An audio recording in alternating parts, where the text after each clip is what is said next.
Hello, my friends of the world.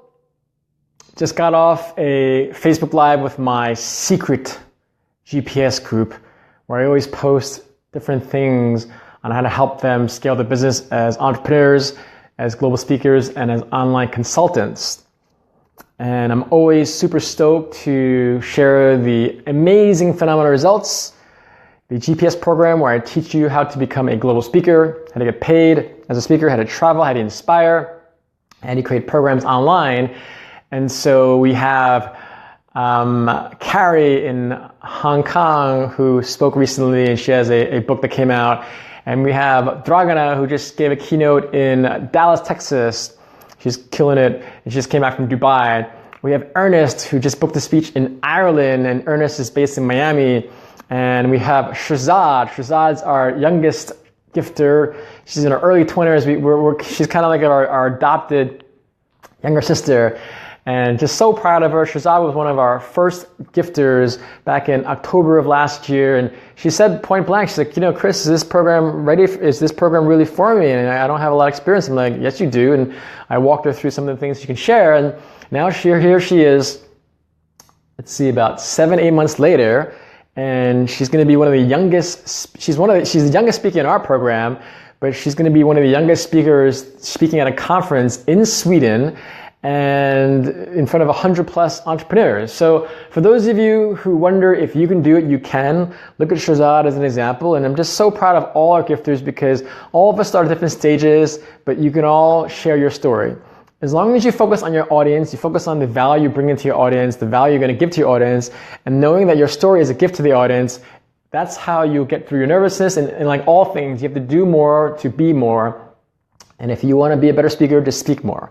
So proud of all of you gifters in my GPS program where I teach you how to be a global speaker and online consultant. So again, hats off to you, Carrie, for doing a great job in Hong Kong. Hats off to you for Dragana for speaking in Dallas this past weekend at Eric Swanson's conference. It's called Happy to Word Conference. So Eric, give you a shout out.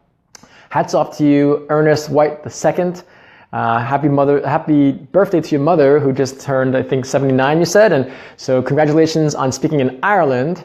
And also Shazad, congratulations for speaking soon in Sweden. Oh, I forgot, Kristen Eric Martinez, they're also speaking in California. So this is the thing, we have so many gifters that are doing so well that I encourage you all to join us. You can check out our GPS program on christopherkai.com. My last name is spelled Kai. Just click on the GPS and sign up because we're creating this amazing revolution and we want you to join us. So back to our actual lesson. Let me just first give a shout out to the people on this call. Raul, what's up? Christoph Chu, what's up? Nicole, what's up? Nicole, join us. Crystal, join us. Alex Howard Lee, come rejoin us. Sammy, come join us. Daryl. All right, so the lesson that I'm going to share today is how do you waste 10,000 hours of your life? Of course, I don't want you to waste 10,000 hours of your life, but many of us do. Now, the 10,000 hour mastery rule is what Malcolm Gladwell popularized in his book called Outliers. If you want to get better, be smarter, be more successful, read more. And Malcolm Gladwell is one of my favorite authors because he writes books like Tipping Point and Outlier and David and Goliath and Wag the Dog. And so the book about Outlier, he essentially walks through researches people that are outliers in their field, whether Bill Gates, who's the richest person in the world, who revolutionized the computer industry, or the Beatles, who revolutionized the music industry.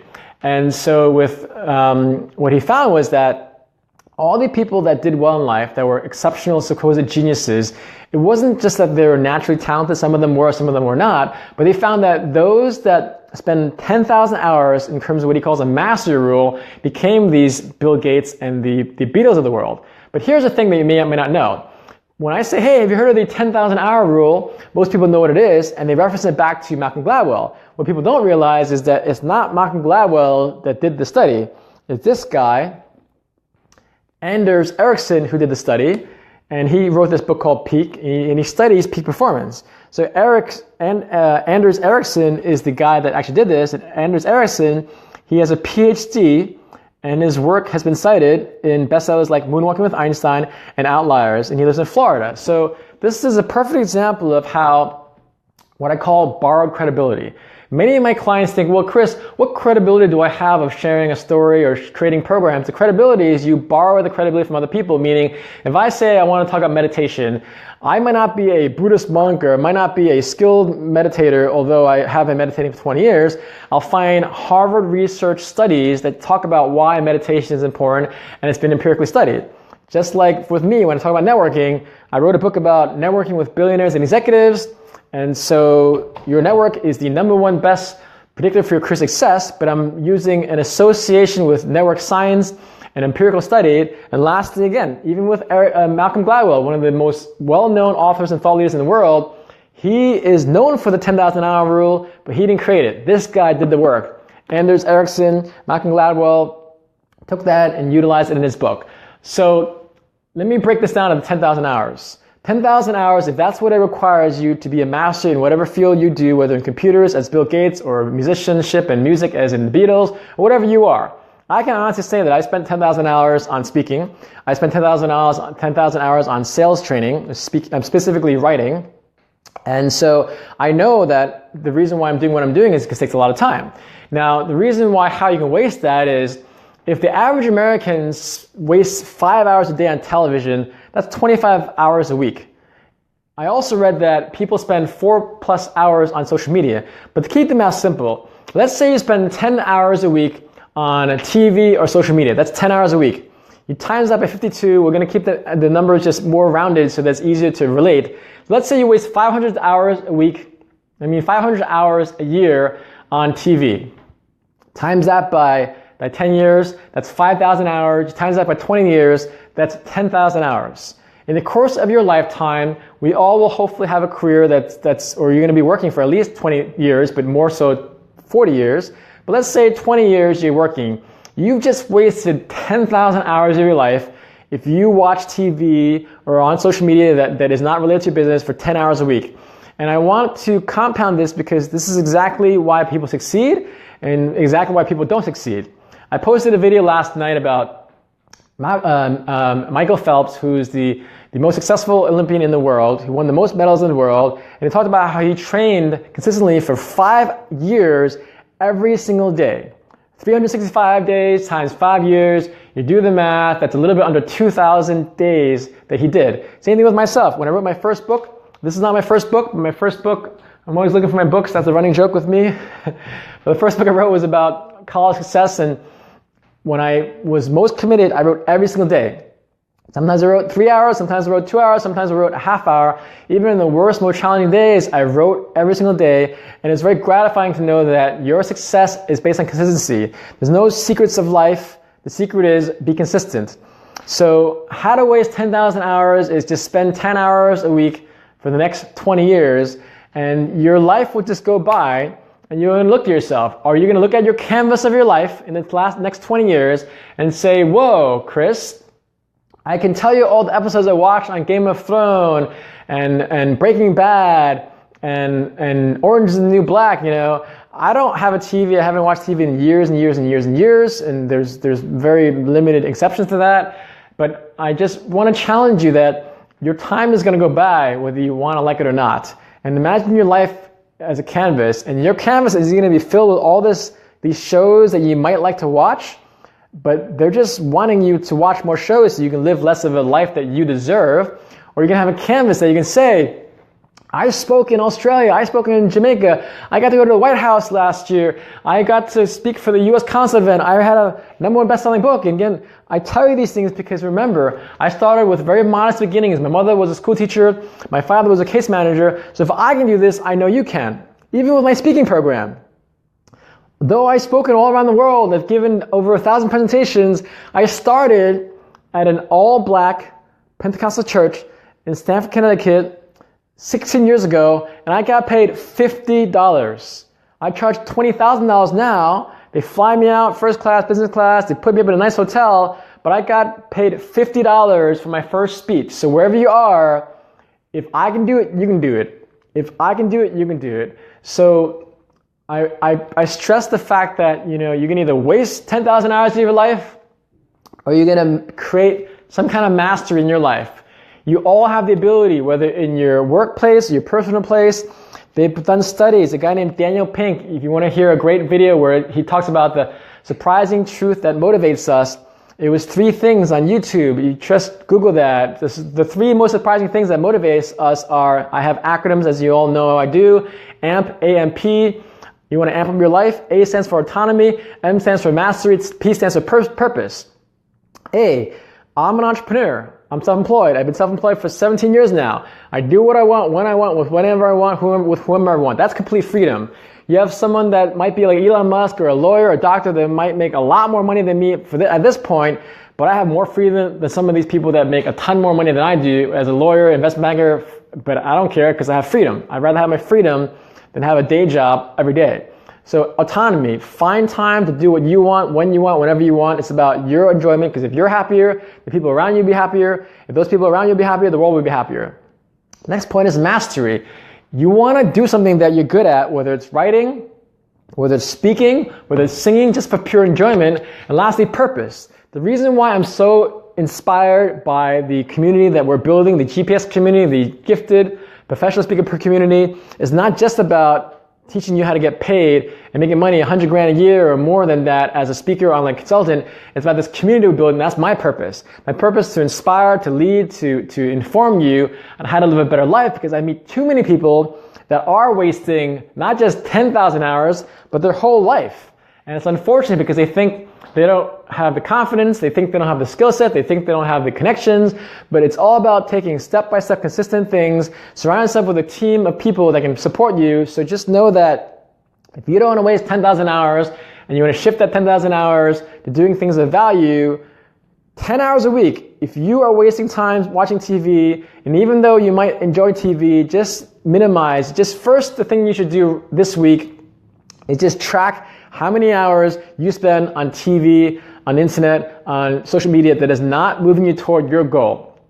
First thing is track that. Maybe it's 10 hours, maybe it's 20 hours, maybe it's 30 hours. You multiply that by a year and you're wasting 500 hours or even 1,000 hours in a year. So just first assess that. It's almost as if I want to lose weight, I don't need to lose weight as you can see, but let's say I want to gain weight, but let's say I want to lose weight, the first thing you do is step on the scale. Is it scary? Yes, but you step on the scale, you have an assessment. So for you, you cannot succeed unless you measure where you are now. So if you want to save more time, if you want to invest more time, if you want to be more productive, you have to first make an assessment of how much time you have. Most of us spend a lot of time on TV, but you got to start carving out more time. So I highly encourage you carve at least 1 hour a week. That's 50 hours in a year that you're doing something that you love, that you enjoy. So please keep that in mind, that if you want to waste less time, you first have to measure the amount of time you're wasting. TV is one of the biggest culprits. And then you decide how much time. You can be gung-ho and be like, all right, I'm going to spend 10 hours a week. I'm like, well, you can do that, but you're better off spending 1 hour a day first. And then you build it up, because like everything, you have muscles that you got to build and you have to nurture and you have to support. So hopefully that was helpful. If you have any questions about how to be more productive, I actually wrote a book it's called The 1% That Counts, about how to be more productive. So Raul, Christoph, Nicole, Crystal, Alex, Howard, Sammy, Daryl, Dan, Jovi, David, Shannon, Scott, Brendan, thank you so much all for watching. So Jovi is a great photographer, so if anyone ever wants to find a photographer, check out Jovi's work. He actually created my headshots years ago. So Jovi, props off to you. So let me see. If you have any questions, please feel free to ask them now. Shannon asked, did you ever say no to an opportunity even when you felt unprepared, or did you fail forward and learn through experience? Well, let me call you out, Shannon. I gave you an opportunity to join my GPS program early on, and you didn't feel prepared or whatever it might be. You're working on other programs, and did you fail forward? So I encourage you to join the program, Shannon. Now is the time, because the more we scale, the harder it will be to not just create the community, but it'll just be harder. So you want to follow the inner compass. It's important that we all have this inner compass, and you got to follow it, because you have all these people going to ask you and tell you to do things, but you got to focus on what you want to do, because otherwise you're never going to be happy. And if you're not happy, you can't make other people happy. Great information right here. Brandon, thanks so much. So if you have any questions, please feel free to ask. I did talk about today more about productivity. If you have classes or if you have questions about signing up for my program, Nicole, I keep hearing you. I'm going to call you out again. You can't wait to join. Well, join today. I for a limited time only, the price points have changed. Go to christopherkyle.com. There's installment plans. So it's not about what you say, people. It's about what you do. Anyone can say what you want to do, but actions, you're better off doing one action today than to have 1,000 thoughts. And whenever people ask me about advice, it doesn't matter what you say. I can tell you how amazing I am as a speaker, but if I haven't given over 1,000 presentations, I can tell you how amazing my program is, but if you don't go on YouTube, there's like 28 testimonials of various clients, and that's only in the last 6-7 months. Imagine in the next 6 years, I'm gonna have hundreds of testimonials of people doing phenomenal things, but I've already given you numerous ones of Carrie in Hong Kong who gave a speech, and Dragana and Chris and Eric and Martinez in California giving speeches, and Ernest in Florida giving a speech, in Ireland, and Shazad. But what I'm saying to you all is, stop talking about things and just do it. Sammy says, I can write poetry. How do I make this into a business? So,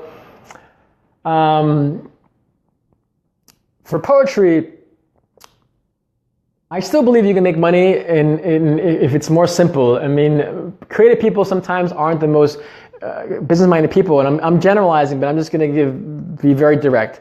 So if you were to create a 10-week program, or let's just keep it simple. You do a 1-month program about coaching, and you talk about poetry. Now, if you want to relate poetry to business and make money from it, then you talk about poets like Sylvia Plath or other people that have, well, I would actually suggest you have like Greek poetry and people that have done amazing things in poetry like Khalil Gibran, and say essentially that poetry is about storytelling, and storytelling is branding, and branding is about how you help your business. So that's a way that you can make money from teaching people how to write poetry, because at the core, businesses that do well share story. And in your case, Sammy, if you're a creative guy, you have the storytelling ability, but you have to brand it in a way that people understand, because most business people I know probably don't care about poetry.